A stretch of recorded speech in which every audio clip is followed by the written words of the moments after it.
ऋषि कितने विद्वान थे ये देखिएगा। श्रीमद् देवी भागवत छठा स्कंद पृष्ठ 414। और यहां देखिएगा, जन्मेजय ने पूछा, जन्मेजय ने पूछा महाभाग किस युग में कैसा धर्म का स्वरूप है, इस संपूर्ण विषय को विशेष रूप से बताने की कृपा कीजिए।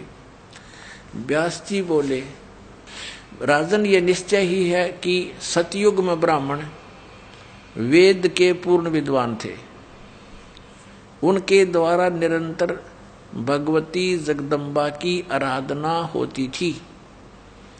भगवती का दर्शन करने के लिए उनका मन सदा ललायित रहता था। प्रत्येक गांव में शक्ति मंदिर का उद्घाटन हो, यानी दुर्गा का मंदिर हो, इस विषय की उनके मन में बड़ी उत्सुकता थी। अब देखिए क्या कहा व्यास जी ने कि सतयुग के ब्राह्मण ऋषि महर्षि जिनको कहते हैं, ये वेद के पूर्ण विद्वान थे और दुर्गा की पूजा करते थे। ये खाक विद्वान थे वेद के। वेद में कहीं लिखा है दुर्गा की पूजा के विषय में? और अभी आपने पढ़ा इसी पवित्र देवी पुराण के 7वें स्कंद में और 562 पृष्ठ पे हिमालय को ज्ञान देते समय दुर्गा खुद कह रही है कि मेरी पूजा भी त्याग दो, केवल एक ब्रह्म की पूजा करो, जैसा इसने नॉलेज है। और कहा उसका ओम नाम है, ओम नाम का जाप करो, ब्रह्म प्राप्ति उद्देश्य रखो, इससे तुम्हारा कल्याण होगा और तुम उसको प्राप्त कर जाओगे जो ब्रह्म लोक में रहता है। अब इन सतयुग के विद्वानों को दुर्गा के इस स्टेटमेंट ने फेल कर दिया। वो तो कहती है कि ब्रह्म का जाप करो, सब मेरी पूजा भी त्याग दो और सब बातों को छोड़ दो। और ये वेद के विद्वान कहाँ हैं? और ये कहते हैं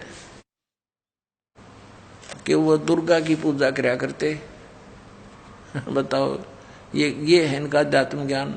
अब देखिएगा, हम पढ़ रहे हैं, ये छठा स्कंद आपको दिखाया, फिर देख लीजिए एक बार। 414 पृष्ठ है। जन्मेजय ने पूछा महाभाग किस युग में कैसा धर्म का स्वरूप है, इस संपूर्ण विषय को विशेष रूप से बताने की कृपा कीजिए। व्यास जी बोले, राजन यह निश्चय है कि सतयुग में ब्राह्मण वेद के पूर्ण विद्वान थे और उनके द्वारा निरंतर भगवती जगदम्बा यानी दुर्गा की आराधना होती थी।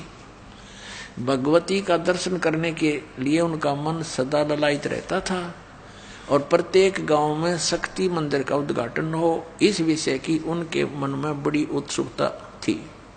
बताइए, खाक विद्वान थे वेद के विद्वान का और पूजा करना दुर्गा की। अब फिर यहाँ व्यास जी बता रहे हैं कि धर्म की यही स्थिति त्रेता में भी रही, परंतु कुछ ह्रास हो गया। सतयुग की जो स्थिति थी वह द्वापर में विशेष रूप से कम हो गई।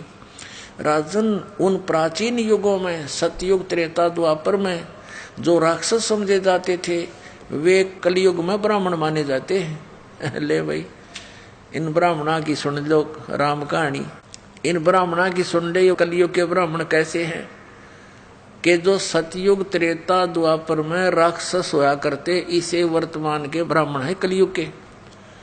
और इन ब्राह्मणों ने कबीर परमात्मा के साथ वो जुल्म गुजारे थे, जो परमात्मा कहा करते थे तुम गलत साधना कर रहे हो बच्चों, क्यों ब्राह्मण भी तो उसी के बच्चे हैं पूर्ण परमात्मा के। वो सबको सावधान करना चाहते थे कि तुम दोषी हो रहे हो इनको गुमराह करके, लेकिन उन्होंने ऐसे जुल्म गुजारे थे, उनका लीला पढ़ लो तो आंखों से आंसू नहीं सूखे। और ऐसे कर्म राक्षस ही कर सकते हैं। तो ये इन्हीं के पुराण भी बता रहे हैं कि वर्तमान के ब्राह्मण तो ऐसे हैं जैसे सतयुग त्रेता द्वापर में राक्षस होया करते थे। ये देखिए, धर्म की यही स्थिति त्रेता में रही, परंतु कुछ ह्रास हो गया था। सतयुग की जो स्थिति थी वह द्वापर में विशेष रूप से कम हो गई थी।